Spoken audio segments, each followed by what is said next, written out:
And welcome, boys and girls, a Thursday evening here in the college basketball summer. Matthew Cox will be running point tonight on another brilliant episode of the 3 Man Weave College Basketball Podcast. We are joined by Danny Hurley, who will be giving us an exclusive decision on his staying or going. Danny, I give you the floor here. No, actually, we didn't actually get Danny Hurley on the podcast. We are Well, not Matt, that. I was going to try to do the impression. I don't have it. I don't have it. Danny Hurley's best quote was when we were at the NCAA Final Four, and there's three straight athletic questions, and he's just like, "You guys are dominating this press conference." It was just like very unassuming. It was awesome. Anyway, we're actually going to talk about very little Danny Hurley. Our beloved King Trilly Donovan is on vacation, or so we think. So we don't have any insights, but we have tons of insight on the Pac-12 as our season, I guess our conference season recap, state of the program, state of the league series continues.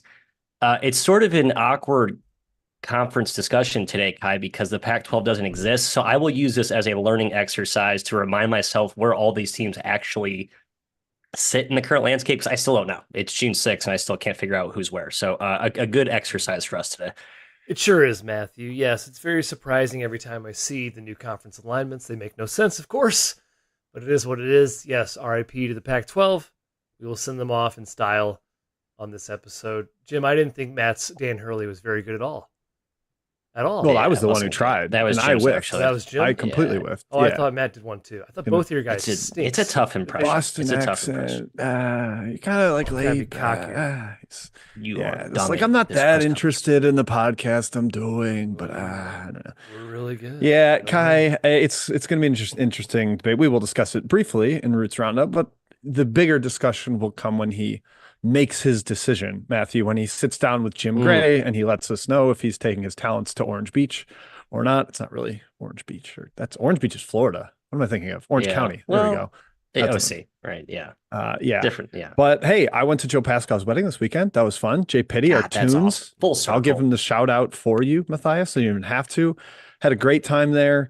Cashed the minus 500 that mid ceremony he sat down and played a self-composed piano song. Naturally. That His was own a material, Jim, or a absolute, cover? yeah, original God, that's jam good stuff. for his wife. He's very musically inclined, as you listeners to the intro will know. But it was a great wedding up in Madison. Got to visit a college town. Shout out to the Cole Center. Shout out to the Terrace. Had a great time up there, Matthias. But now I'm ready to dial back in and head to the West Coast and talk Pacific 12 basketball. Good, let's do that. And obviously, a tribute to Bill Walton one more time. I think we're going to be the only podcast that does 2 episodes as an ode to his brilliance. So this with the second of those two. And good for Joe, Pitty, Jimbo. Hopefully he can get on our soundtrack we've been anxiously awaiting for years now.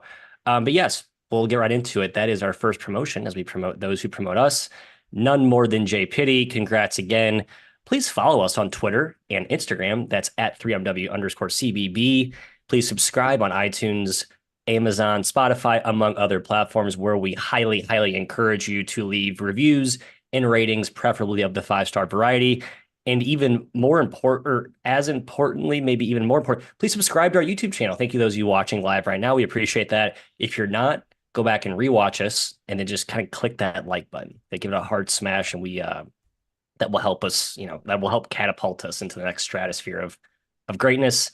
And we will get to reviews at the end. Is that correct, Kai? One new one today, a 5-star. Thank you. Good. Indeed. Let's keep that streak going. Indeed. Come on. Personal corner. Jim already spoiled the beans, spoiled the news, spilled the beans with Jay Pitty. Congrats again. Kai, I don't have any news on my end.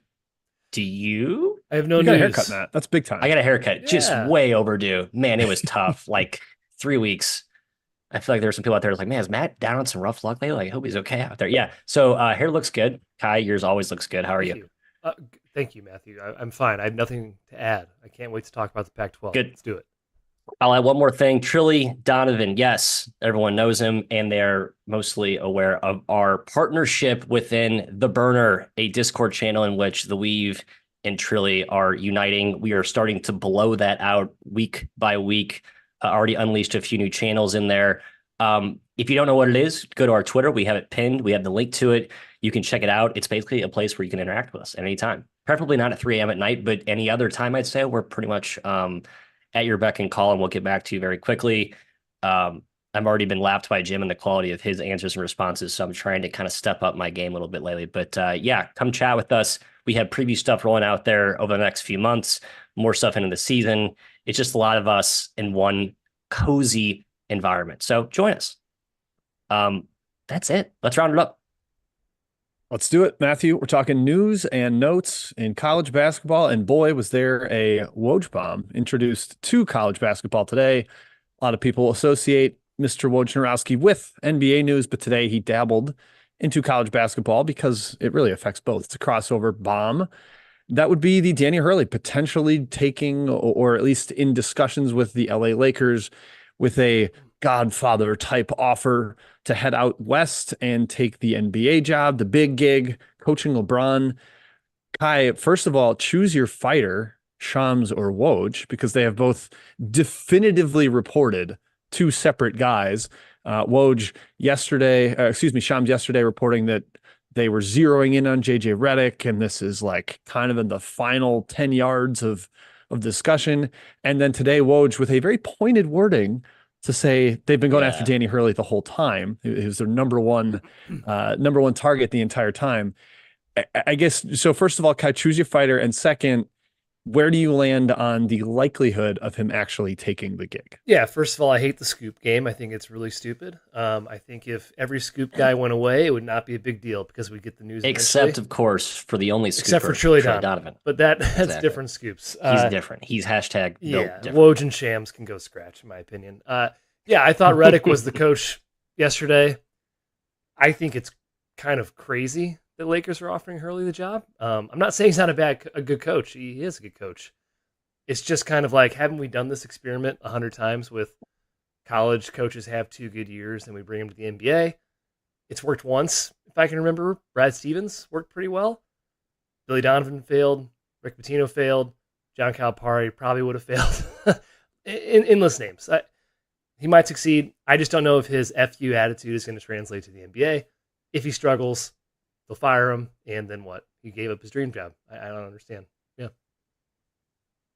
My take is he's going nowhere. I think he's going to use it as a rallying cry to return to UConn and chase the almighty three-peat. I think the more recent college to NBA transitioners, or if I were just to project the next 10 years, I think they'll be better than like the prior 2 decades where, Kai, you're right. There's been a lot of failed experiments. I just think some of these coaches now, because of the NBA's influence on the college game, transitioning from college to NBA, especially, Jim, if he kept his boys, his deputies, Kamani Young and Luke Murray, I think it would be a pretty seamless transition. I disagree. It's more about managing a team. I disagree very hard. I think they have been so poignant in their player choosing, and that's even something that UConn fans tout and have touted in the burner of, we pick certain types of attitudes and guys that want to play for the team and we choose by their parents, et cetera, et cetera. Suddenly you have professional players who have so many different priorities than just winning. It's like, can I earn my next contract? How many points can I score tonight? I think it's going to be tough to corral egos the same way that he does in college. Maybe he's not going to miss NIL type stuff and recruiting and managing the portal. And I'm in the Final Four and I have to worry about getting the starter for next year. And, perhaps that's something that he wants off his plate. But yeah, I think it's still pretty tough. As Kai mentioned, it's almost never gone well. Like if Stevens is the shining example of it, he lasted about 6 years and then went to the front office after shouts for it not going very well. So yeah, I'm not super optimistic about how well it'll work. It does feel like a genuine 50-50 in terms of there are benefits both sides, and it's relatively risk-free. Like every college guy that's failed has been immediately welcomed back with open arms. Like Billy Donovan still talked about for every single opening. John Beilein probably could have gotten a job if he wanted immediately, and he failed in 2 months. I have no doubt that Danny Hurley could call up a school that is semi-open. Like if he took the job 2 years later, Mike Woodson's still hanging on by a thread. He called Indiana. They'd be like, Mike, get out. We have another option. Yeah. They'd clear his office out for him. So I'm not, there is some risk freeness to it. Now, Sam Amico, an NBA writer, reported that he doesn't think he'll take it, Kai. So perhaps it is the leverage play. But yeah, it's still very much up in the air. John Fanta said he met with his team today before practice and told him this is actually happening. So they weren't completely caught off guard. There's a lot going on. There's a lot going on. I think if he leaves, his next college job won't be UConn. And that's a Correct. huge problem, I think. That is his job. He's mentioned his wife 100 times in the job search. He's not going to go to Indiana, or he didn't want to go to Kentucky. He could have had those jobs. He wants to be at UConn, and you can't have it if you come back to college right away. Maybe you can, but that means UConn had some pretty tough years in between. So it's not going to be the same. I'd be a little surprised if he took it, but I understand if he did. It is the Lakers. He's a highly competitive guy, especially with his siblings, or excuse me, his brother and his dad. He kind of wants that one up. Hey, I coached the Lakers, sort of thing. We'll see. We'll see. Yeah, I Yeah, saw that certainly gets him at the big boy table at right. Thanksgiving, no doubt. Mr. Hotballs, for those who don't know, awesome UConn Twitter follow. He had a very deep symposium. He did mention like from the Hurley family, back to your Godfather comparison, Jim, like the Hurleys and what they've conquered in the world. Like the NBA is their final frontier. Like high school dominance, Dan Senior, college dominance, Bobby, great player, Dan, now great coach, and like the NBA is sort of their final turf to conquer. I can see that being just sort of like fueling the competitive juices. I think it could work in LA if he had like a young team. Like I mean, OKC was awesome this year, right? But like a super young team with guys that felt more collegey, where him with LeBron, I know does feel kind of clunky. So I feel like it could be a good thing in years like 2 or 3 through whatever the end of that tenure. But yeah, next year's going to be awkward if he does take it. But they haven't won crap in the Euro League, Matt. Hurley family's done nothing in the Euro League. Hey, wait for it, baby. Wait for it. Do you think Bobby joins him on staff? We get a full Hurley staff. That'd be kind of fun. Kamani, Luke, that's the interesting Bobby, thing and to Dan me, Matt, Senior. How about that? The potential domino effect here. I think common wisdom is, all right, UConn just going to stay in house and hire Kamani Young or Luke Murray if this happens. But if they both go with him to LA, then it opens up the Pandora's box of the roster potentially leaving. And Phil 68 was talking about, oh, go hire Bruce Pearl. Then what if Janai Broom enters the portal? Because those guys all have 30 days after a coaching change. Yeah, and this could really affect. Right. ripple effect throughout the sport. I think selfishly, I kind of want like just stay in house. I don't want to deal with like the whole giant news cycle that would happen and all the roster changing and stuff, but it would at least be a lot of college basketball conversations in the ether. So we'll be monitoring that. Needless to say, I woke up this morning, like an hour before my alarm, saw the Woj tweet. Yeah, like, I got up early too. Don't think I'm going back to bed. Yeah. Yep. Matt and I sent something to the group chat within like a minute of each other. I haven't sent anything before 8 a.m. in weeks, and it was like, I was 6:30. I'm firing off Hurley takes. So rumored replacements at UConn. Bobby Hurley. Heard that one. Kevin Ollie as well. My sources are telling me Kevin Ollie highly interested. Who are your sources? And then JJ Redick, I think, has thrown his name in the mix as well. So just some name. That's just what I'm hearing. Haven't talked to Shirley yet. Thinks he's qualified. Jay Williams, I think he'll try and swindle his way in there for whole jockey position. Maybe Jim Boeheim. Maybe Jimmy Boeheim takes over. Come on back. That's all we got on Hurley, Jimbo. Let's keep going. Let's talk UMass basketball, baby. Maryland Eastern Shore. Apprised. Yeah, we will keep you folks apprised, of course. And we'll give our takes on whatever hire ends up happening at UConn. Yeah, the other coaching news, way further down the docket on most people's itinerary. UMES, Maryland Eastern Shore, hired Cleo Hill Jr. from Winston-Salem State. He's been there since 2018. Rock solid kind of resurrection of the program. He took over a team that went 5-22 the year before he got there. And then the last 4 full seasons, he's won 19, 21, 19, 19 games, been good in conference. Seems like an okay find at this stage of the cycle, Matthias. However, there's like nobody on the roster. I believe they have at least 11 open scholarships. It's June 6th. That is a bit of a problem. What are your thoughts on the hire? Give me a quick grade. It can't be higher than a C because it's June 6th. So I don't know, Jim. I think the turnaround thing gives me optimism, right? So I'll give it a C, like the absolute highest possible grade given the time cycle, Kai. Remind me what happened to Crafton?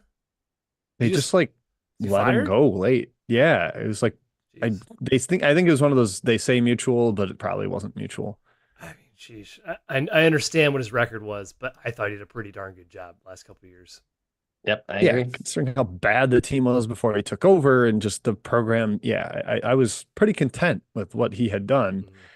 This is a tall task for Mr. Hill Jr. We'll see how he does. His father was a former NBA player. I kept trying to find Cleo Hill Jr.'s Wikipedia, and I ended up in Cleo Hill Senior's, who RIP. But yeah, I was like, oh, okay, basketball runs in the family. So we'll see what he's able to build there. Recruiting news, no commitments, but it is worth mentioning.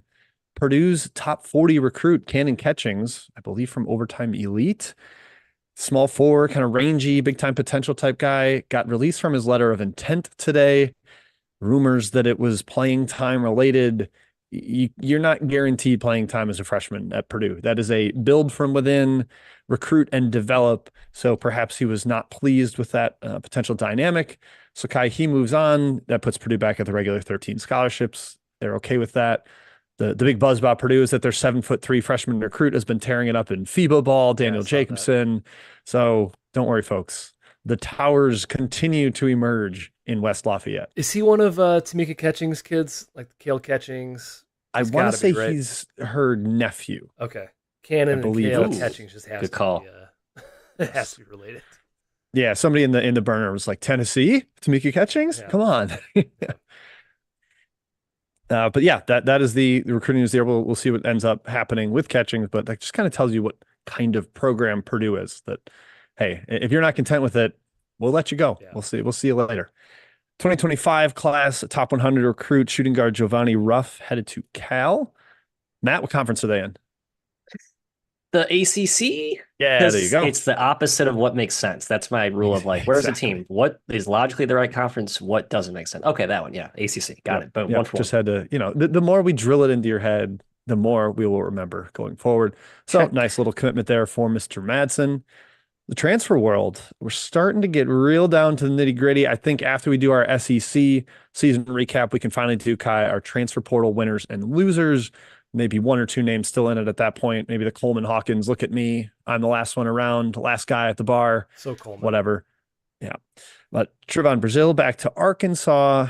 Also related to John Calipari, Ugonna Onyenso, formerly of Kentucky, going to go enforce the paint for Jerome Tang at Kansas State. Old Wooga Poplar headed up to Villanova from Miami, reinforcing that backcourt that desperately needed talent, as we discussed on our Big East podcast. And I don't really care about Berka Bayuktenshell going to Nebraska because I think he's bad. So, Kai, any of those really jump out at you that you want to comment on, or shall we move on? The Onyenso transfer is being highly overrated. He does not move the needle very much, in my opinion. The Poplar transfer keeps Villanova out of the basement of the Big East. And Brazil is huge for Arkansas. I think that team's going to rock. I just love, I think it was our buddy Rob Doster after Onyenso committed. Like, K-State is going to be an all caps problem. It's like, come on. They're like 62nd at Bart Torvik. I'm not concerned for them. They're like 7th in the Big 12 at best. They're saying, can they contend in the Big 12 like for a title? No, they cannot. I mean, I think we laughed at them 2 years ago with Noel and Keontae Johnson, and obviously they were a lot very better. True. But hey, very true. We can at least check ourselves there, but I do not anticipate lightning striking twice in that situation. Injuries, Matthew, your boy, Elmarco Jackson of Kansas, torn patellar tendon. Ooh, I don't know exactly the extent or how this injury functions. I think I'd rather have ACL just because it's more common. So this is a bummer. He is out expected for 12 months. No development, no sophomore elite for him. They did quickly. The Jayhawks turned and added Shaquille Moore, a high major starter for an NCAA tournament team that had seemingly been forgotten in the portal, coming from Mississippi State. So Matt, not too worried about the outlook for KU, but just I didn't know if you wanted to pour one out for a guy you hyped up big time last offseason. Yeah, I was like 0 for every role player on Kansas last year until Johnny Furphy was good. I was all the way on Jackson, very in on Timberlake, big fat 0 for 2, but I just kind of hitched my wagon to the Furphy train. So that was fun when that one felt rightish. I'll miss him, Jim. I hope he gets better. I think he's got upside down the road. We'll hear about him after we've forgotten about him. Like, oh yeah, that guy's back. Good to see. Like a Quentin Grimes post-hype breakout somewhere else. Yeah, delayed breakout going to happen. Yep. That's it, Matthew. That is it for Roots Roundup. That is all the news and notes for this week, which leaves more time for our beloved Pac-12. The Pac-12, the conference that was made of champions. I got a couple of fun facts to kick us off here. We'll kind of talk big picture, then we'll talk about last year, and then the programs as they all divulge into new conference arenas. Fun facts, Kai, since 2012, only 3 times, I repeat, 3 times has the Pac-12 ranked in the top 4 of Ken Palm's overall rankings. It continuously just has not been, with the upper echelon. Another trivia, I guess a trivia on top of that for you both. Arizona, Oregon, and UCLA have been the Pac-12's best overall team in terms of final Ken Palm rank every year since 2013, except for one season. 2021. Name that team. Colorado. Not the McKinney team. Wow. I'm sorry. Which Arizona, UCLA, or Oregon? Is that what you said? Those three. USC. The fourth team, USC. Kai with the answer. Squad. Evan Mobley squad. Yes. But that's that's the microcosm of this league. It's been really top heavy historically. And I think COVID really did this league in. There's a lot of teams. It set a lot of budgets back. The lack of spending as the NIL thing flooded into other conferences across the country that care more about sports, frankly. Can I blame the Pac-12 network for this and it being unavailable that's everywhere? For sure. Yes. I just want to dump everything on that. Their stupid network being unavailable and not in TV packages. No money. I agree. I enjoyed huge positive realignment. There we go. Pac-12 network is dead. Good. Good spin zone, Kai. Good spin zone.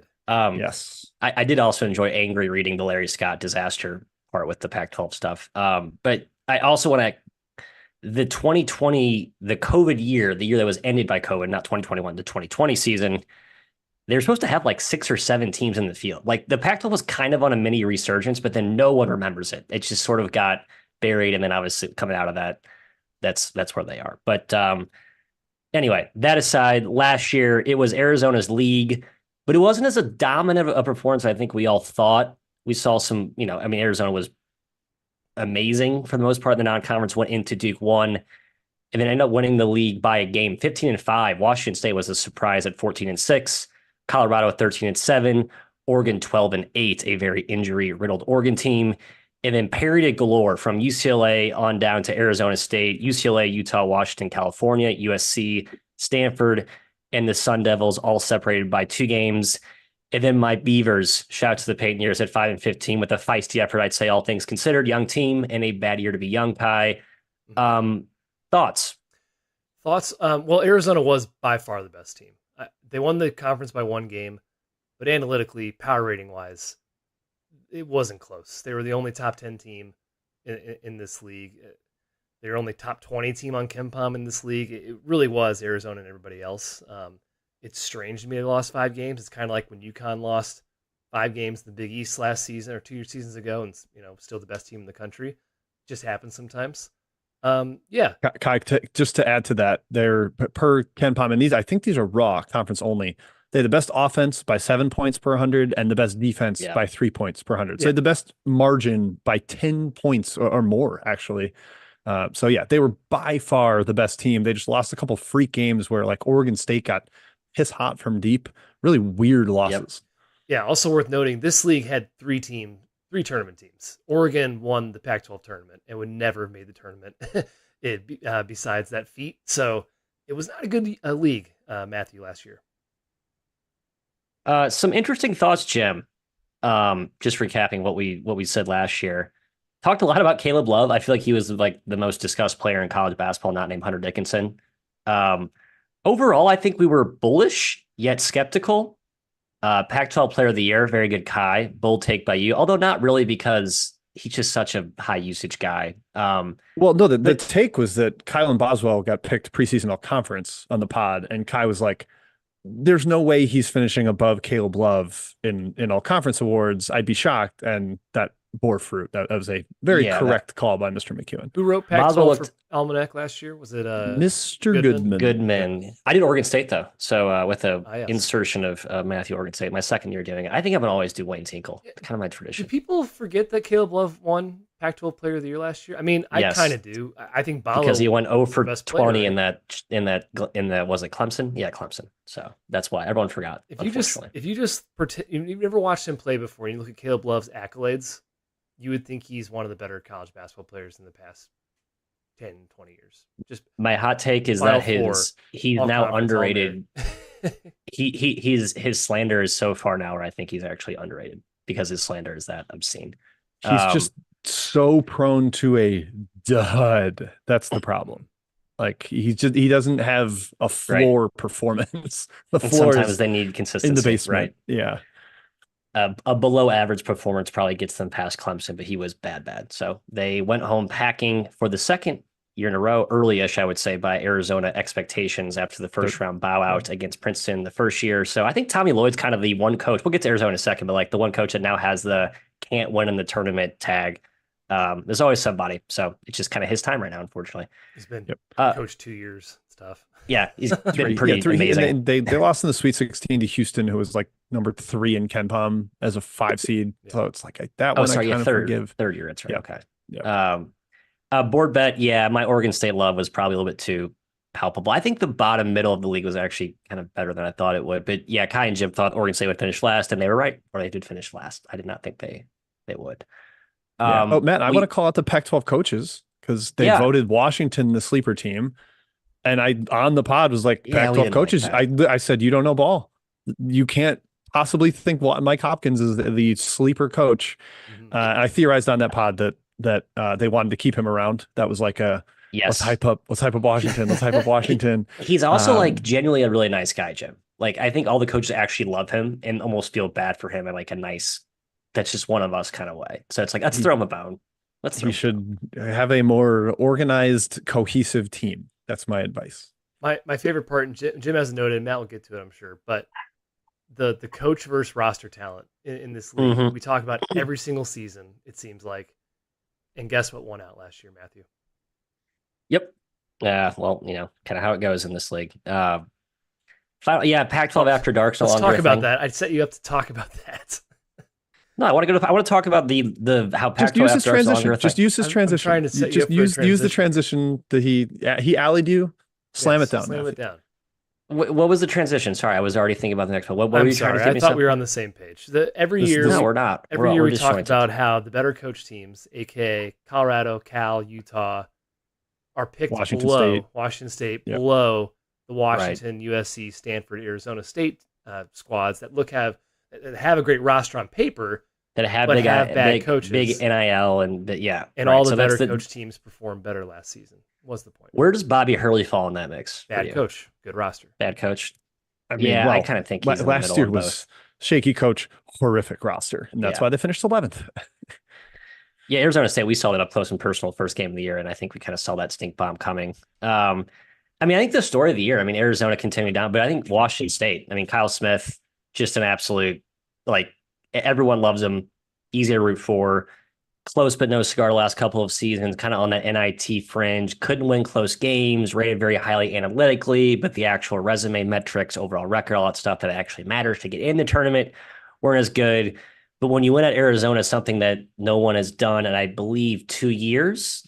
Actually, they lost at home to Washington State 2 straight years, right? I think Cal Smith beat them twice in the last 2 years at McHale. That's pretty impressive. So we'll see what happens with the Cougars as they transition in this awkward time to WCC before they probably go to the Mountain West. I would assume long term, but we'll see.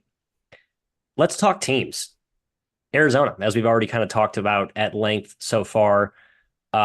Number 6 in KenPom, 11th in offense, 10th in defense. I think big picture, we had some question marks coming into this season or last season about the defense, sort of the question mark, and then Tommy Lloyd's ability to adapt and play different styles.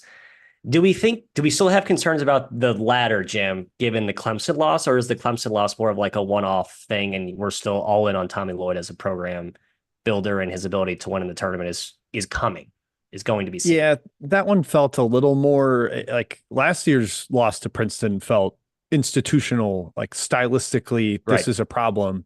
This year, we talked about preseason. This team feels a little more built for a postseason run because they're flexible. Keisha Johnson gave them more front court malleability. It wasn't two true bigs.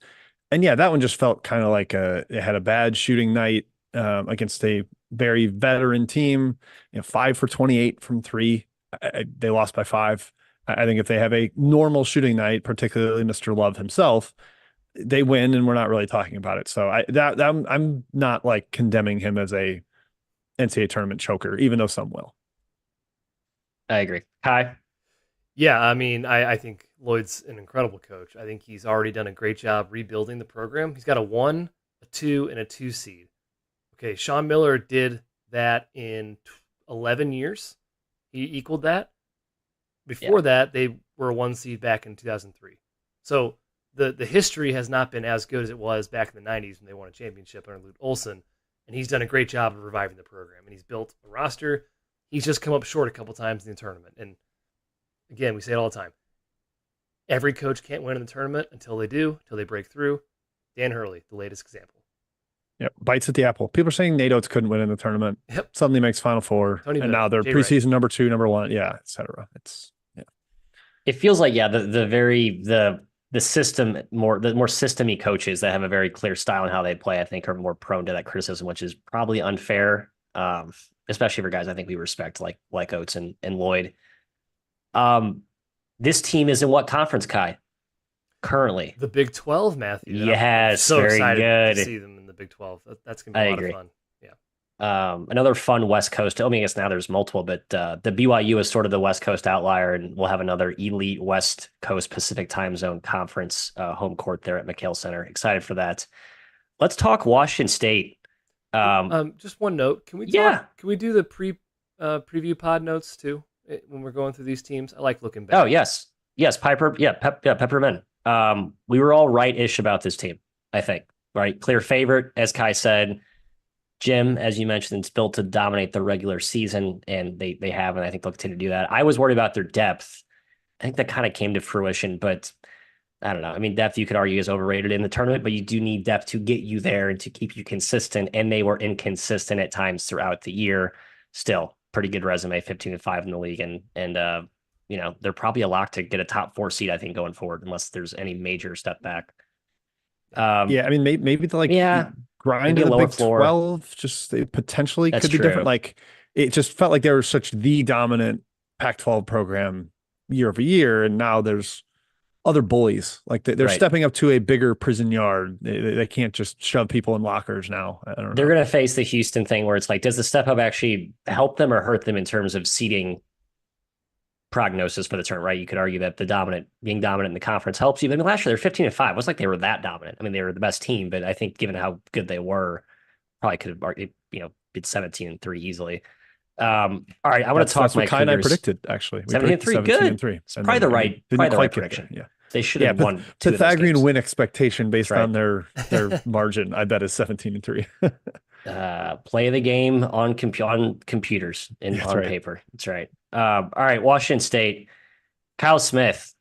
It is sort of a bummer given where this program is now relatively. I love David. We'll get to David Riley in a second, but just how awesome last year was in the grand scheme. And then now you step down in conference and your head coach is now gone. But David Riley steps in, Mr. McKeon. Great coach, knows the area. We'll get to him in a second. We were right-ish on this team, but we didn't quite put the pedal to the metal, Jim, in terms of our conviction. Typical us.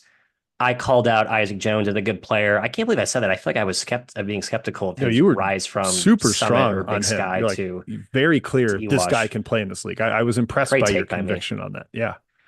Kai, shouts to you for mentioning Dalen Wells, who's like my favorite player in college basketball last season. Another D2 All-American who was a stud, as you quasi predicted. He could play. He could really play. Probably better than we thought. And then Miles Rice is like one of the best stories of the season. And yeah, just to get what they got from him and a guy that Indiana fans are now like buying his jersey at record pace because they think he's going to be the absolute messiah at point guard. Just kind of points to how cool of a team this was. Chemistry-wise, just oozed good vibes in every post-game presser. I think that's a year last year as a Washington State fan, you put on your mantle and you cherish it for a long time. But from here, Jim, where do we go? Well, yeah, it's tough that, okay, we've had this crescendo under Kyle Smith, building, identifying untapped assets, guys from like, Justin prospects exactly, like undervalued guys and making them good. And they get an NCAA tournament win, first appearance since 2008. And now they're in the WCC with a brand new coach and they're Eastern Washington 2.0, essentially. Yep. I think Riley's a very good coach, but you just kind of have to knock the outlook because There's, despite, the Pac-12's money issues, WCC has less money, unless you're Gonzaga. And just like changing the coach, like I like Riley. He's not Kyle Smith, I don't think. So Kai, I think it's a solid state of the program with the coach, but it's such an uneven footing with the basketball conference affiliation where they're only in the WCC for 2 years and it's unknown what they're going to be after that. It feels like that's going to make any sort of long-term recruiting difficult for them. I think say the program sucks, unfortunately. Yeah. Yeah. Kyle Smith, he overachieved preseason KenPom rating every single season at Wazoo. 2 out of 3 years at San Francisco, and he was competitive with Columbia. He is an awesome coach. He's going to rock at Stanford. But yeah, this program going to the WCC, it's unfortunate, Matthew. Dang.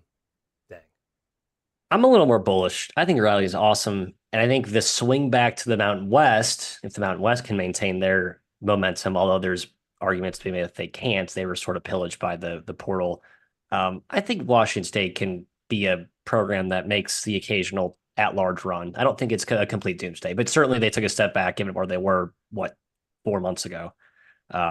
Bummer. But alas, we continue. Kyle, what conference is this team in? Washington State, WCC. WCC, reminder to all. That's why the state of the program is not good right now. Not good. Yeah. Well, again, we'll hopefully they can dominate or play well and then transition seamlessly to the big bad Mountain West. Speaking of the mountains, we go to Colorado. A very vintage year for an overhyped team, but I don't want to frame it as like a team that didn't live up to expectations without cause. I think there were very real causes, Jim, as to why, and that was a flurry of injuries. You could argue this team was still super duper talented and should have been better. I called it a top heavy roster. Great take by me. Jim, we were wrong to question KJ Simpson as a good player. I mean, he was just absolutely insane. And the only player who was like healthy the whole year. I mean, he kept his team together, not because of how good he was, but because of how much they needed him to on a night-to-night basis. Everyone was hurt. Cody Williams, De Silva, others throughout the season. All the role players were banged up too. Yeah, I mean, Kai, state of the program, Tad Boyle, right? As you said, does better without expectations. Last year, he had expectations, but I don't think it's his fault they didn't live up to him. I just think there was outside circumstances that he couldn't control, external circumstances. Yeah, I'm guessing Goodman chose him second. He was like choosing I think Colorado. they were unanimous, like top 3 or Colorado, 4. I think he had him third. I believe he had USC second. Oh, okay. Yeah, I mean. Okay, yeah. Both hyped. Boyle's just never finished top 2 in the Pac-12. I think he's a solid coach. Analytically, they were pretty good last year. They I would say, meet expectations from a power rating perspective. But, boy, I'm peeking at that roster for next season, and I'm not liking what I'm seeing. They might be clearly the worst team in the Big 12 next year, or at least the bottom 3. Now, Boyle will exceed expectations. That's what he does when he has a bad roster. But I don't know how their outlook is for next season. Overall, probably solid. I think Colorado is a school that everyone wants to go to. It's an awesome location, and with Deion Sanders kind of getting the football program a lot of hype, I think the basketball program might follow suit. Just not sure how much NIL they have, unfortunately. Yeah. Yeah, I mean, to your point, Kai, in 14 years, he never finished top 2 in the Big 12 or in the Pac-12, but he also never had less than 7 wins. And he had 7 wins once. He's 8-10 was his basement. And yeah, I've seen a lot of people in the burner like, just this could be the worst power conference team. My God, they're going to get slaughtered every time out. I think that underestimates Boyle. His range is kind of narrow. Like the team is never as bad as you think it will be. It's usually not quite as good as you think it will be. And so going forward, I think they remain kind of competitive. They'll still have the elevation advantage. That trip is going to be really tough going to there in Utah for teams from even further east and from potentially even less elevation. So that's a small advantage.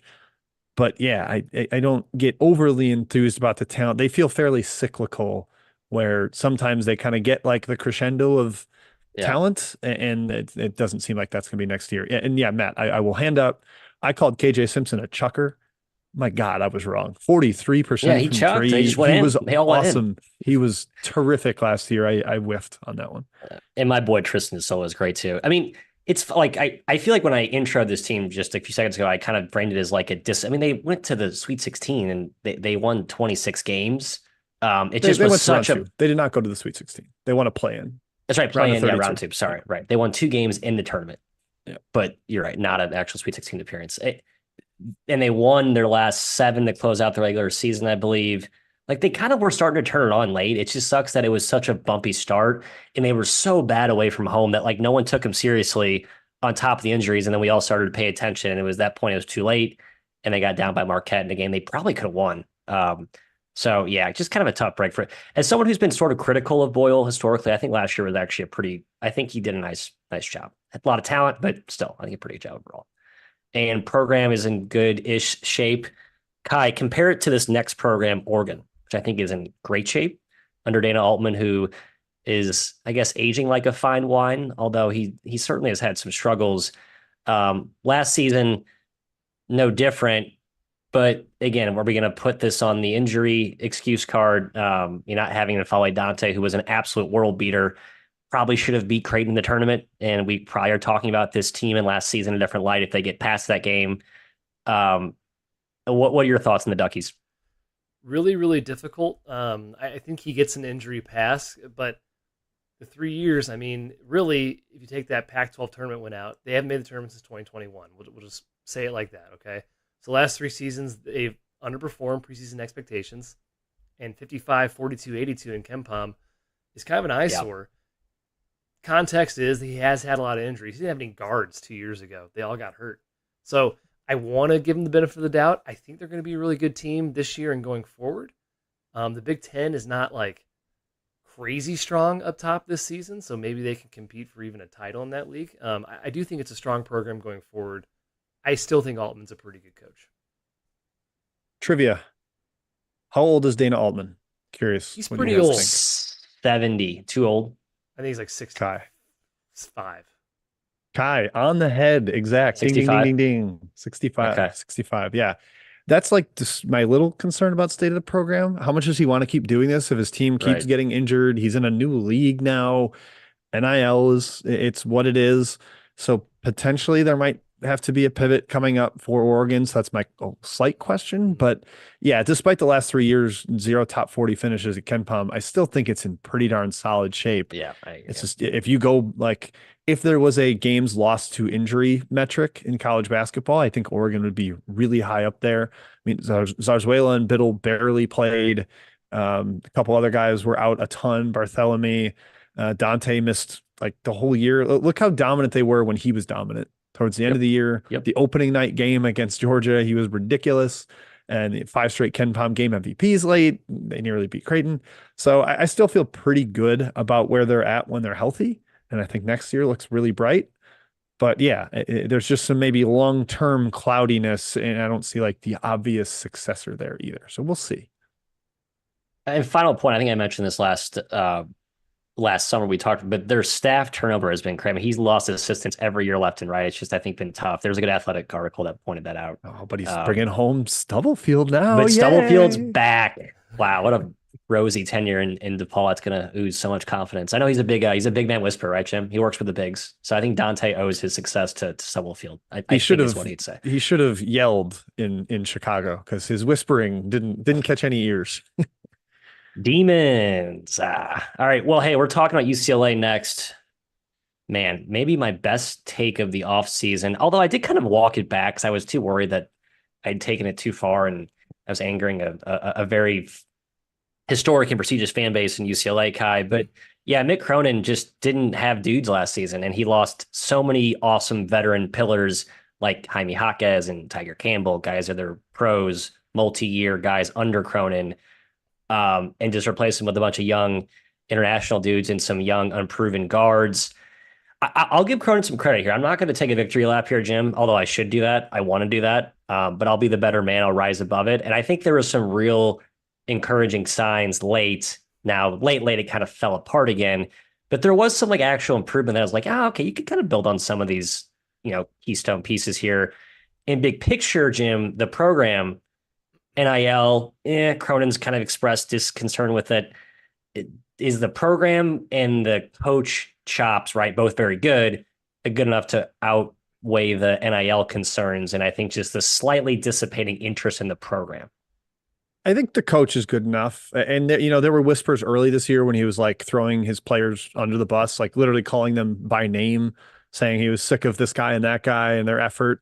that like, oh, is he going to try to get in the mix for Louisville? Is he like done with the West Coast and wants to get back to his roots? That seems like that's past. It doesn't seem to have that kind of energy, attention anymore. So that's good. I think that's outstanding for UCLA because he's been terrific out there. Last year, notwithstanding, it just kind of got backed into a corner with the roster. Like you said, NIL stuff, they had to go international, and that's really, really shaky. And I think we kind of identified repeatedly, like there is downside. There is a floor to this team. And they ran into that early. The offense was a freaking atrocious Yep. early. It was just impossible to watch. And they sort of turned it around with Mac and Andrews. But yeah, the international guys didn't work. They've got to clearly they figured out more NIL this offseason because they've gotten a lot of dudes, Yep. maybe not like A+ guys, but like B+ guys out of the portal, rock solid that can contribute to a winner. So Kai, that sets me up for thinking it's going to be okay. And now they're getting Big Ten money instead of Pac-12 money. That helps too. I think the program's in great shape. I think they're going to be really good next season, get back in the tournament. I fear that I landed a little higher on them last year, but I still do want to really emphasize and maybe encourage Matt to take a victory lap.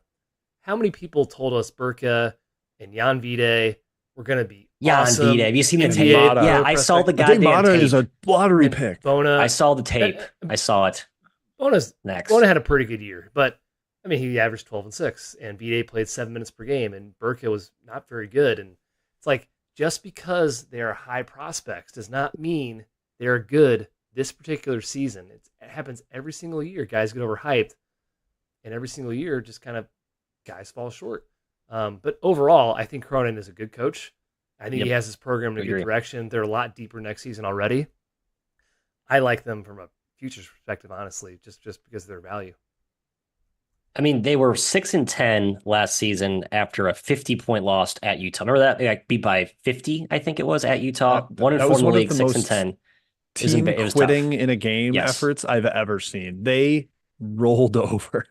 And then they rattled off 7 of 8. Probably could have won at Arizona. Lost at home by a point to Utah. Lost at home to UCA by 4. I mean, they could have legitimately won 10 straight games. They were 14-11, 9-5 before they then lost 5 in a row after that. So it was a very like young team, volatile, clear streaks. Cronin loved the young guys on February 3rd. He hated them the month before that. Then he hated them again at the end of the year. It's just a very like rocky. Every presser was like, "Oh my god, like buckle up. Cronin could take this any direction." So fun from a fan perspective, but an outsider fan perspective, probably not for an actual fan perspective. Let's go to Utah. My guy Craig Smith. Man, every year it's sort of an annual tradition where Jim and Matt go all in on the Utes, and Kai's like, guys, relax. And as you said last season, verbatim, the roster still isn't quite there yet. I think the roster actually panned out better than we thought. Just the injuries again, the lack of depth. So maybe that was kind of what you're saying. Just kind of fell apart late, right? 14-5, 5-3 on January 21st, and then they finished 18-13, 9-11 the regular season. Had a fun little NIT run. I mean, do we want to throw some flowers for that? I guess. But Kai, thoughts on this program at large? Well, yeah, the start of the year, I thought I was wrong. I jumped on the bandwagon. Excuse me. I watched that NTE with Houston and Wake and St. John's. Yeah, Wake. Yep. I thought they were pretty impressive. I was ready to kind of go to bat for this team. I still think they had a pretty good year, and definitely that's due to Craig Smith. He's an awesome coach, and he gets kind of ignored and overlooked because the roster hasn't really been there for Utah these past couple of years. State of the program, I just don't know if this is I don't know if it's going to get any better in terms of performance in their next conference, right? They're going to the Big 12, excuse me. And they're clearly kind of a more football skewing school. So I'm worried about the talent they can still bring in. It's probably same old. And if you lose Craig Smith at some point, I'm not sure you're going to get much better than that from a coaching perspective. Yeah, this is very much a be careful what you would wish for if you're Utah and you're starting to get impatient. I mean, last 2 years, they lose Gabe Madsen 2 years ago, and they go 2-8 down the stretch. Last year, they lose Riley Worster, and they go 7-10 without him. It part of that is they're not able to build a deep enough roster to withstand that kind of thing. But if they stayed healthy, these teams are in totally different shape. I think he makes back-to-back tournaments if both those guards stay healthy, and you just feel differently about them. So you can't throw that on Smith other than I guess building the roster. But Right. in season, like they were set up to be doing well, and they just didn't quite get there. Now next year's roster looks thin again, and that seems like it might continue to be a problem for them. And it's going to be even more in the unforgiving Big 12, where kind of night to night, there's no Oregon States and Arizona States to beat up on. It's typically teams that are pretty much all, I guess Arizona State is in the Big 12. Someone will correct me on that, but there's less flotsam to kind of prop yourself up Right. on. You've got to be there every single night. That said, Matt, I still feel okay about them going forward. They've got the altitude I do advantage. They've got too. Craig Smith, a great coach. I think it will get there. There just needs to be patience. Utah feels a lot like Wake to me, like programs that I That's a think good are in good comparison. hands, coaches I really like. They both are awesome at home for different reasons, obviously, but they've just been inconsistent for, if you're as into the coaches as we are, we probably make excuses where we shouldn't. But I mean, there have been some injuries and there's been some close losses, inability to win close games on the Yeah. road that have sort of cost them, right? On that NIT bubble, And the bubble, it's just neither margin one's for error made is a this thin, tournament. right? Yep, neither one's made a tournament, but it's like I swear they're good. I swear. I think they're good too. And I mean, Craig Smith, I mean, he's funny because Utah State's now had two coaches since that have been awesome too. So you could actually argue that he just walked into like an awesome autopilot program in Utah State. I still think he's a great coach. I know what he did even before that at South Dakota. Kai, Larry Kostoviak, West Coast Coach K, Craig Smith in wake of his work. Do you think he's maintaining, sustaining, elevating, declining the program standard under the long 2-decade run? How long was he there? Was there for It's not a bad question because West Coach a Coach decade? K had a pretty good run. I know he had a tough year or two at the end, but I mean, I didn't think he did too bad either, to be honest. He was plagued by some bubble bursting too. Three of Yeah. his last 5 years, they were on the bubble. Well, I guess 2020 doesn't count, but 2018, 2017, and then that was after the 3 seed and 5 seed seasons of 2015 and 2016. Yeah, it's just kind of the program's a little snake bitten right now, I would say. It is. I agree. Great call. Let's talk Cal, a program that is actually worth talking about now after it wasn't for a few years under the Viking Jones and Mark Fox experiments gone wrong. Marky Madsen steps in, and I mean, I think this is probably, Jim, one of the most like all in we went on teams in terms of new coach, optimism, new dawn, new day. They improved a lot, but overall the record wasn't quite there. 13-19, under 500 in the league, lost their final 4 games of the year. Jim, you called the floor very stable and questioned, is there enough upside depth? And you were, I think, on the money. That's sort of where they fell short. Yeah, I mean, like you could look at it and say, oh, they were only 120th in Ken Palm. They were 13-19. But the year before, they were 270th in Ken Palm and went 3-29. Like that is a significant improvement. If you said any first year coach would raise a team 10 wins and 150 spots in Ken Palm, it's like that's a home run. Yeah, they had like 4 good players last year. That was kind of the problem they ran into. It actually hurt them that the guy we made fun of repeatedly, Devin Askew, was not there. Like I know they kind of needed he him. might have been helpful as a piece. So yeah, they just didn't have enough. They needed to build out the roster a little bit more. I don't think they quite were able to do that. Maybe going forward, I don't know. It's just weird with them in the ACC. We'll talk about it again with Stanford. It's just an odd fit with state of the program, but Kai, I have very much confidence in the coach. I still think Madsen is terrific, and again, like that elevation in year one is worth noting, even if they weren't quite as good as we hyped them up to be. They weren't a tournament caliber team, Yeah. but I'm still very on board with the trajectory, and I think the year one improvement signifies that. Cal lost to Pacific last year. Yeah, they That's did. When that Yes, happened, they I was did. like, oh no, Uh, I think I'm wrong. And they lost to UTEP, Montana State. They lost a lot of teams. They got a lot better as the season went on, though. He did deal with some injuries. I think Madsen is a really, really good coach. I think it's just one of those programs that's kind of hard to win at, frankly. Yeah, it's tough. Konzo Martin excluded in that conversation, and Konzo old just Mark got Montgomery. Yeah. and brought in a bunch of talent. That's what you have to do. It's hard to do, though. It's a very good academic school. I can't imagine the NIL is very big right now.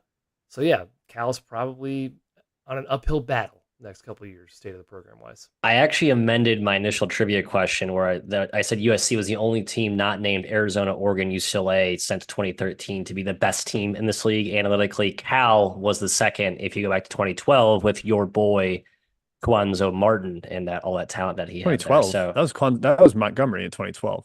Montgomery, sorry. You're right. With Gunner guard Like Jerome Randall.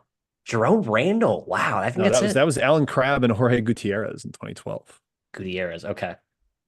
That was really Alan the Crabb, best team. first round pick, right? It was the best team in the Pac-12 that year, and they were 29th overall. I don't even. Yeah, that was believe when Washington won the league regular season and didn't get in that large. every team in the like, league had at my least 10 God. losses. Every team. That's crazy. All right. Well, we move on. Let's talk Washington. I would say a program overall in better shape. The conference upgrade, the NIL bump that they have, and obviously they're now coached by Danny Sprinkle, who, sorry, Mike Hopkins is like the greatest guy under the sun, but Kai probably a better coach. As you pointed out, the roster with a different coach is a tournament team, but it wasn't, unfortunately. I kind of thought there would be identity crisis, and I know they brought in Larry Brown. They play a lot more man to man. It just didn't work, and I know there were some injuries too, but there was just a lot of. It was very much an island of misfit toys. As Jim mentioned, he thought the offense would be like 125th. They were actually good offensively. Like they really improved offensively. Shocking. But defensively is where they sort of, again, they just didn't know who they were. And Mike Hopkins, this has been his issue since he's been there. They didn't ever know. We didn't know what it was, right? We thought it was Syracuse West. And then it was like, it's not working. Let's try something different. And then now they're going to try something different again. I think another reset button is probably a good play for this program moving into the Big Ten. Big Ten. Thank you. Kai, thoughts? Yeah, well, it wasn't a bad year for Mike Hopkins at Washington. And I do think this team was a tournament team under a different coach. I think the problem was Hopkins could not make the pieces fit. He just could not get it done. And I'm sorry, I mischaracterized what you said. Your point was this roster is a tournament caliber roster, if not coached by Mike Hopkins. Exactly. And I think that was spot on. Yes. Yeah, absolutely. Yes. I said the same thing about Stanford. It's just these are the signs of a bad coach, in my opinion. When you say you're not a good coach, it is your talent is very, very good and you're underperforming. And Nick Hopkins has done it year in, year out. Under Sprinkle in the Big Ten, I think this program is going to thrive. I think it's one of the biggest up movers in the country. No, I buy that completely. I mean, Sprinkle has elevated both programs he's been at like very quickly. He's made the tournament all 3 seasons he's been a coach. I believe maybe there's a Montana State season when he first got there that he didn't make it, but he is terrific. They've brought in some good pieces. They paid Great Osibor $2 million. How about that? So clearly there is there are some Brinks trucks parked in Seattle that they're able to back up. Yeah, last year's team second in the country in D1 experience. Yeah, and my guy couldn't crack the top 60 in Ken Palm. Like that. It's just it never felt like there was an upside with the team, no matter the talent. Even when they had Beef Stewart and Jaden McDaniels. So yeah, it was time to move on. I think they hired a great coach who's won in that part of the country repeatedly. The conference move seems like a really big positive for them. Arrow definitely pointing up, Matt, despite all the changes that happened.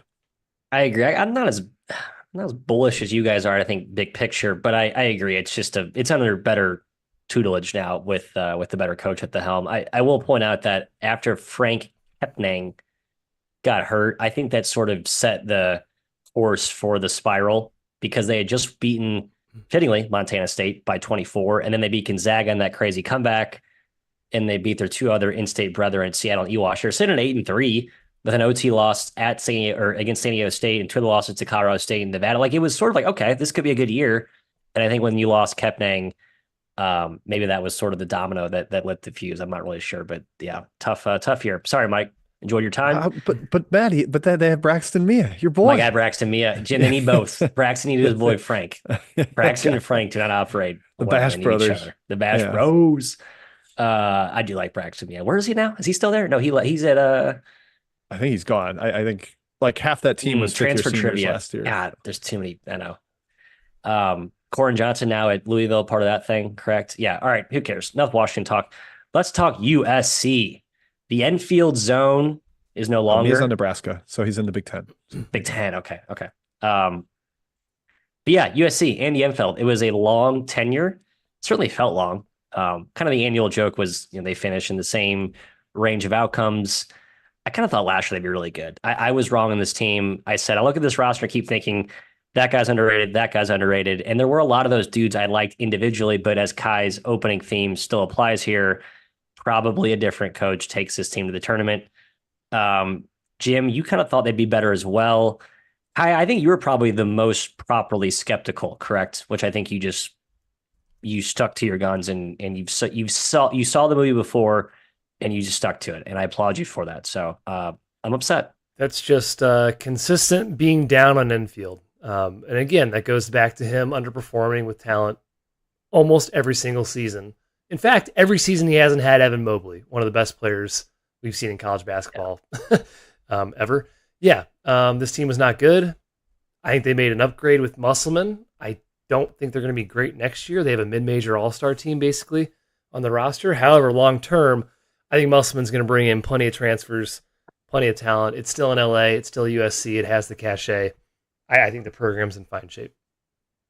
Yeah, we all kind of thought they'd finish above the Enfield zone, which is 45th to 55th, but they ended up finishing below it. Now, the one credit I will give, we give the injury caveat to the coaches we like. We should give it to Enfield for last year because they're Collier was decimated. out, Boogie Ellis missed some games. You look at their like expanded player page on KenPom, 12 different starting lineups, but when late in the year they got back to the starting lineup they wanted, the one they started the season with, they ripped off some wins. They looked pretty good late, beat some really good teams, had some impressive margins. They beat Arizona by 13 to close the regular season. Now they got smashed in the Pac-12 tournament, but I think if you have the whole kit and caboodle together, then it might have worked. But there's just a lot of ins and outs with the lineup, and Collier especially just couldn't quite get it figured out. Ellis is in and out, and of course, Bronny, we circled as a good role player. That was, we highlighted him as, okay, they just need like the bench piece that defends and hits threes. He wasn't quite what they needed him to be. It was kind of just a calamitous series of events for Enfield. But yeah, going forward, look, Musselman's pretty well proven it in the current day and age. Now, was part of his success because he was ahead of the curve on using the portal, and now people are catching up with him on that. Yeah. Maybe that's something worth considering. And is he able to get the same caliber of guy now that everyone's dipping into the portal and not just a few teams here and there? That's something I would be monitoring, Matt, for like the state of the program going forward. But they've also got the bump going to the Big Ten. And I think Muss will kind of re-energize the fan base, even though LA doesn't really care about college basketball.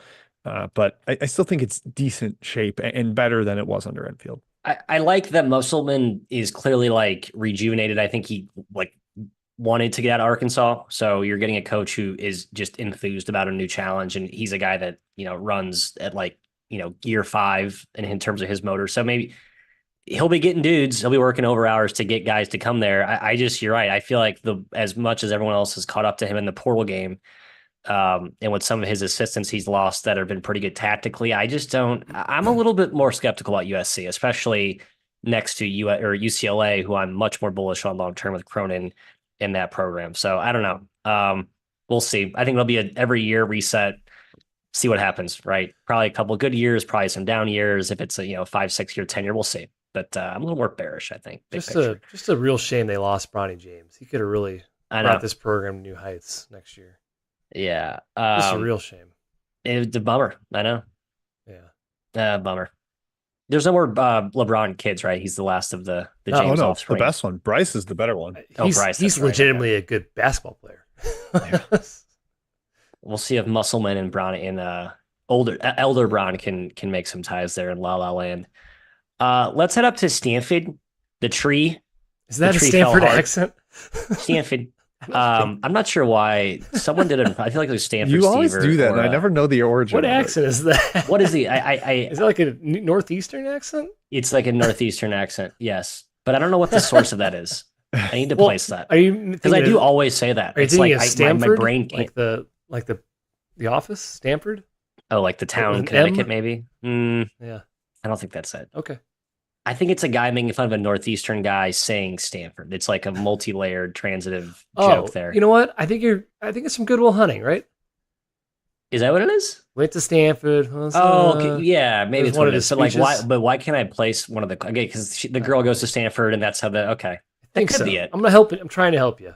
Yeah. I might watch the flick tonight and just and Oh, try what to a hide movie. and isolate that. Oh, just a great theater, great film.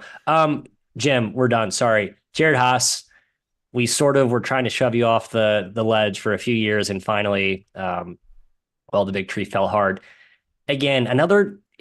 How big is the injury asterisk next to this team? I think we've kind of talked about every team so far, but we got to be consistent. Certainly played a part. Kai, another one, top 25 team if you change the coach. I agree. Talent was awesome. I really hyped up Bynum. Him getting hurt did not help. Although Cannon Carlisle, Indiana fans, wink wink, was good, but still No, young Ken and a little bit Carlisle sucked last inconsistent. year. He sucked last Like year. he had I'm just gonna moments, say it. Jim. He had He moments. sucked. He Don't had a tell my lot of Indiana bad fans moments too. that. Do not tell my IU fans have only seen the good. They've only read the good. So don't Hey, don't tarnish their minds. I think Stanford transfers are in good shape leaving. They were minimized. Look at Harrison Ingram getting out of there. Yeah, He right. suddenly looked good. Cormac Ryan looked good going to Notre Dame and North Yes. Carolina too. Like I think Stanford guys were good buy lows. So I'm not razzing them, Indiana, but he wasn't good last year. Yeah, Kai, this was a deserved firing. This team underperformed its talent every single freaking year. I now they have a guy who maximizes talent. It's funny they went and got one of the good coaches in this league. Now heading to the ACC with Kyle Yep. Smith. Matt, the amount you talked up Bynum, we do have to say like, okay, that could Yes. be a part of why they stunk, but it's just kind of every single year after year with the Haas song and dance. I'm glad we don't have to do it anymore. State of the program is solid. ACC isn't the most stable of places with Florida State like threatening to leave, et cetera, but it's better than where the Pac-12 was. They have a much better coach.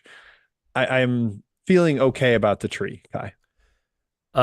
Jared Haas was at Stanford for 8 seasons. He outperformed his preseason KenPom rank one time. One time. He made 0 tournaments.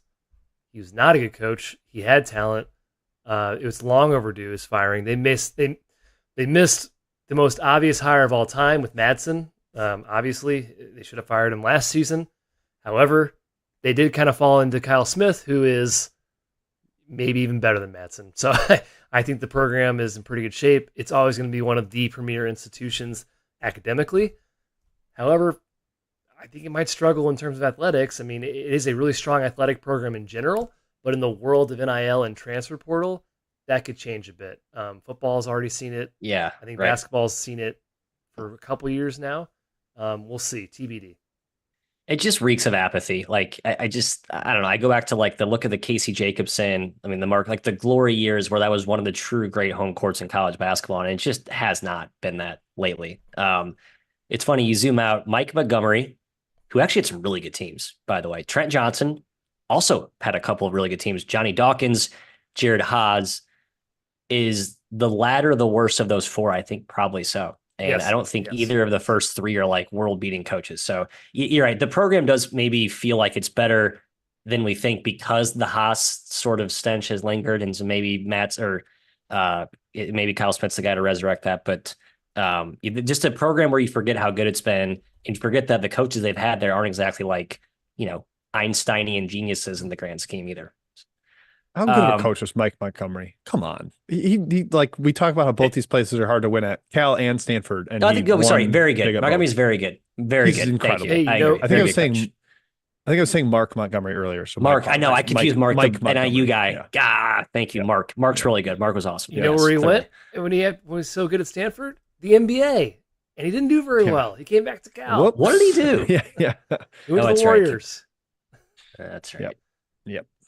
Good luck. Why man. can't he get a job why can't he get a head job? 2014 his last job as in college, like head coach job. That's crazy. He's 77 years old. Yeah. I don't think I thought he's 70. Okay, yeah, that's pretty old. He's almost Enjoy retirement, Mark. Enjoy retirement. Mike. God. And well, Mark too, because Mark will be out of a job soon. All right, we go to Arizona State, number 11, to the desert. Bobby F. and Hurley, soon to be named coach at UConn, or so my sources are telling me. We saw this team play game 1 at Wintrust against FAU, and I'm sorry, no, who do they play? Mississippi They played State. Mississippi Mississippi State. State, Yep. Yep. and they got Horrible. absolutely just manhandled. And I just like that team looks like trash. It's funny, they actually had some moments before they finally did look like trash down the stretch, Kai. Um, as Jim said, why is this a Pac-12 roster? I agree. Kai said disaster potential, yada, yada, yada. It was weird because Hurley had success just prior, sort of like screw offense and guards and shot making. Remember the whole guard you thing under Remy Martin? They went to defense, that worked. And they went to defense again last year, but they were so bad offensively and they weren't as dominant defensively. So it's just that's how you turn up 8-12 and 14-18 overall. Jim, thoughts on the Sun Devs, big picture? Yeah, they sucked and they brought in players from teams who sucked, and it was like kind of a straight line to draw. And it's what happened. It was his worst KenPom rating at Arizona State by one ranking from like his first year when they were bad and he was taking over. It seemed like I don't think I went all the way in on saying this is going to be a total train wreck. I was debating them either 10th or 11th in my Pac-12 rankings. I think I put them 10th, had them ahead of Washington, but they just took non-winning players, and what do you know, they didn't win. Like it didn't really make sense. I know their NIL was bad last year and it looks like it's a lot better this year considering getting Quaintance and Sannon recently, the two freshmen, and so perhaps they've turned that part around, and they also get a money influx from going to the Big 12. But I don't know, Kai. It just seems like he identified the wrong kinds of players last year, and that makes me a little wary going forward because it's kind of been consistent, and he's never finished higher than 49th in KenPom in the desert. I just don't think he's that good. He's outperformed expectations 3 times in 9 years at Arizona State. He's made 3 tournaments, 11 seed every single time, and he's had talent. We know he's had talent at this school. They bring in guys all the time. And next He's got talent next year. Yep. And he will underperform next year. He will underperform next year. I guarantee it. I guarantee. Hi, if the field was 64, he'd never have been in the tournament. He's been in the play-in all 3 times he got in. Now, 2020, he probably was going to be in as a regular at large, but 3 times he's been in the first 4. That's crazy. It's insane. He's almost like Jared Haas. It's really close. Yeah. The difference is he's farted in the tournament a couple times, and he's had the right side of top 5 players in the country in terms of high school kids coming out of school several times. I don't know. Not good is my state of the program.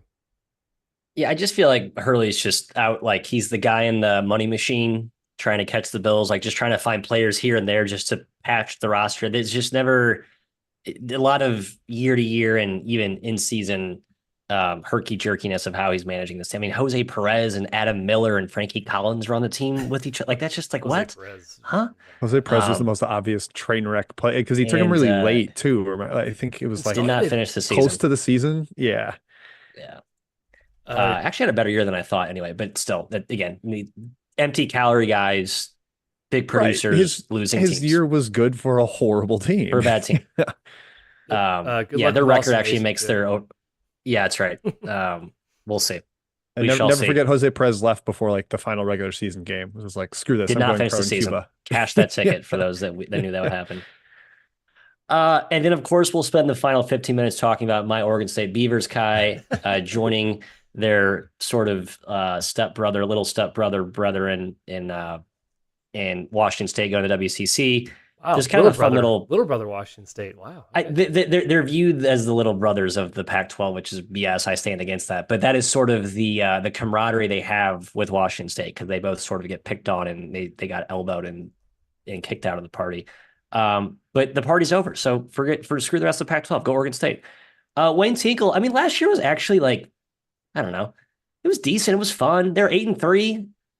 Probably could have been 10-3 with 2 opening wins. UCLA lost to at home, and they beat USC to go 1-1 before the New Year, Jim. Beat Arizona at home, beat Utah at home. Jordan Pope kind of gave them a fun like dynamic and like ceiling, like, oh hey, any given night they can get hot, make some shots, and knock off a good team that's not taking them seriously. But yeah, I mean, as Kai said, this is still the worst team in the league by far. I think you're right. I don't feel like the gap was that seismic between this team and Arizona State, even though the record was 3 or 4 games.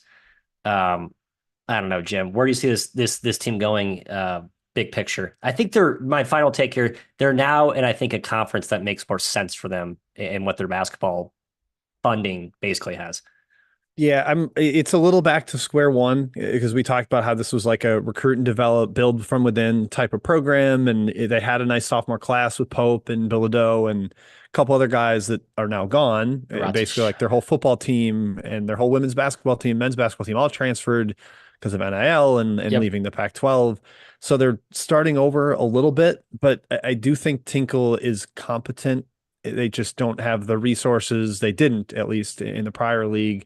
So yeah, now that they're maybe on a more stable and even playing ground, perhaps they can get up there. But I mean, even if you look at if they had their Ken Palm ranking in the WCC, they would have had some really bad years too. So Yep. I'm not Yep. certain that it's gonna like take off. I just think this is a sort of dead end job and impossible to win at. So I feel bad for Mr. Tinkle. Tough job, not a great state of the program, similar to Washington State. Both teams can compete in the WCC, but yeah, Yeah, it's just kind of if rough. you take away his son and the sons of his assistant Yeah. Thompson and the son of Gary Payton, this team's been really bad. Like if you Yeah, take away legacy children, it's been nightmarish. and one of the luckiest tournament runs of all time with the Elite Eight. Oh, that was real. Stop. That was real. You kidding me? Thompson Bros, I'm baby. I'm Oh, I'm, I'm so fun. including the Pac-12 tournament run in that. Yeah, when they won in OT in the quarterfinals, OT. and if they Yep. lose that game, I we mean, think yeah, it really was. differently about them. You win you win 6 straight games as a huge underdog. It's one of the luckiest runs of all time. Oklahoma State. Cade Cunningham. Cade who?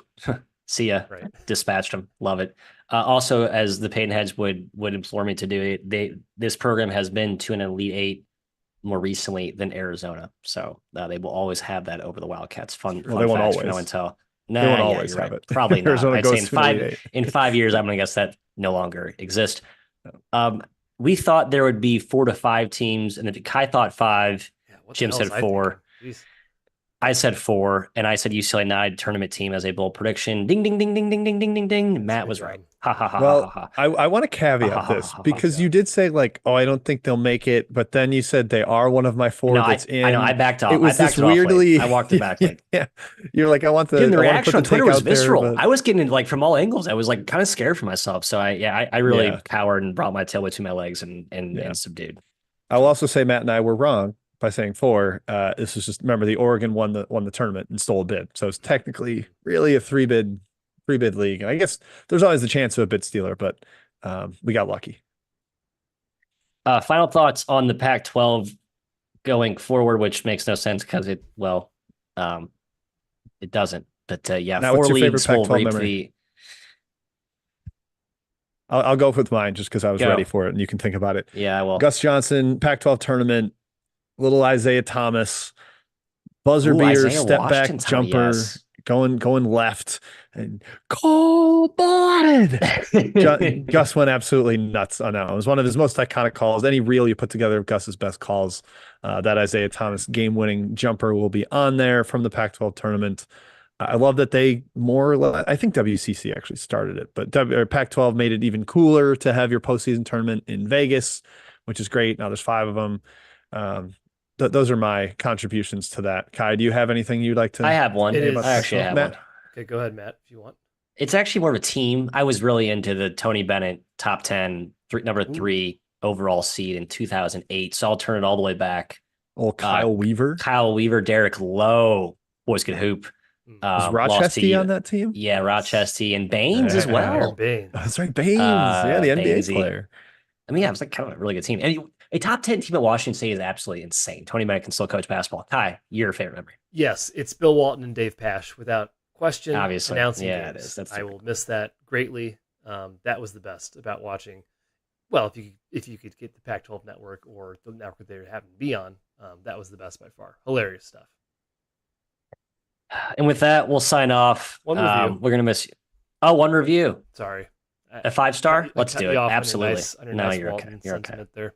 I know. Yes, Sorry, Bill. one review. Thank you. 5-star. Appreciate it. 2370KA says best college basketball podcast. But the review says, please don't do away with the almanac. I'm not going to Discord. Ooh. Unfortunately, the almanac probably would have been done whether or not we decided to do the Discord or not. So that's unfortunate. We apologize for that. However, we really do think the previews in the Discord are going to be good. We're writing all the teams. It's going to be in Google Doc format. And if you really want to, you can just subscribe for a couple months, $6 a month. It's basically the same price as the Almanac if you do it for 3 months. And you're going to get all the insight that you ordinarily would with the Almanac, minus some coach quotes. But let's be honest, that didn't really help you out very much in the first place. Yeah, I just want to like kind of reinforce it will be like written previews. It's not like it's still if you come to Discord, we're just going to chat about that's it. We are writing full.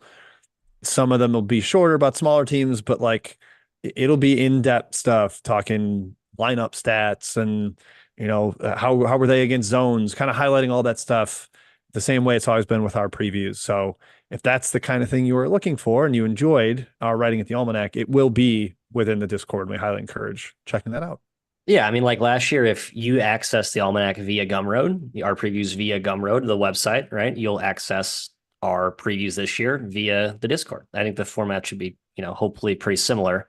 We're still kind of hashing out how to do that. But yeah, we want to keep it simple. We don't want like some stupid, funky format for the OG we preview fans that have been around for a while. So we hope we will accommodate all of our demographics there. And as I was signing off with Bill Walden tribute, thank you, Bill. We're going to miss you. We'll miss the Pac-12 After Dark. We'll be back next week with our final recap conference series, SEC. SEC. Means more. Let's go. Means more there. We'll see you then. Take